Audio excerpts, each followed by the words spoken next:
আমার ৫-৬ মাস যাবৎ গোড়ালি ব্যথা ছিল। পরে ১ম ভাবছি যে এমনিতে ভালো হয়ে যাবে। পরে ডাক্তারের পরামর্শ নিলাম।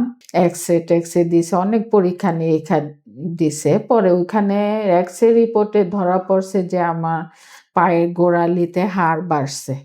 পরে উনি ওষুধও লিখে দিছেন ৩ মাসের জন্য। তারপর সাজেস্ট করছেন এই যে থেরাপি দেওয়ার জন্য।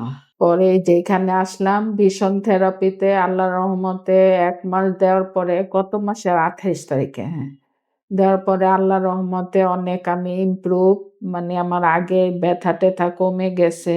আগে তো খাটের থেকে বিছানা থেকে উঠলে পা ফেলতে পারতাম না, প্রচণ্ড ব্যথা।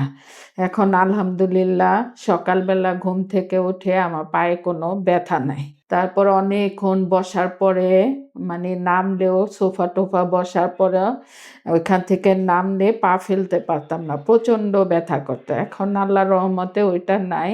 আবার আগে বেশিক্ষণ হাঁটাহাঁটি করলে, বাইরে গেলে মার্কেট অথবা অন্য কোনোখানে হাঁটাহাঁটি করলেও ব্যথা করতো। আল্লাহর রহমতে ওই ব্যথাটাও এখন নাই, কমে গেছে। এই তো আল্লাহর রহমতে অনেকটা মানে উপকৃত হইছি এখানে আসার পরে। আন্টি শুরুতেই বলেছে যে আন্টির ব্যথাটা দীর্ঘদিন ধরে ছিল এবং শুরুতে সে অবহেলা করেছে, এবং আমরা কিন্তু দেখা যায় যে সবাই ম্যাক্সিমাম আমাদের কাছে যারা পেশেন্ট আসে আমাদেরকে প্রথমেই বলে যে আমার শুরুতে ব্যথাটা ছিল, আমরা ওইরকম গুরুত্ব দিই নাই, তারপরে যখন ব্যথাটা দীর্ঘস্থায়ী অর্থাৎ ক্রনিক পেইনে রূপান্তর নেয় তখন কিন্তু সবাই আমরা একটু ভাবি যে না এখন আসলে কি করা দরকার, তারপরে হয়তো বা ডাক্তারের পরামর্শ এবং তারপরে ফিজিওথেরাপি নেওয়া হয়।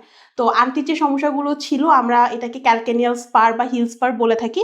এই সমস্যাগুলো ওই যে সকালে ঘুম থেকে উঠতে গেলে পা ফেলতে কষ্ট, বেশি সময় হাঁটতে গেলে পায়ের গোড়ালিতে ব্যথা, বা দেখা যায় যে বেশিক্ষণ বসে বা দাঁড়ায় থাকলে তখন পা ফেলতে আমাদের কষ্ট হয়।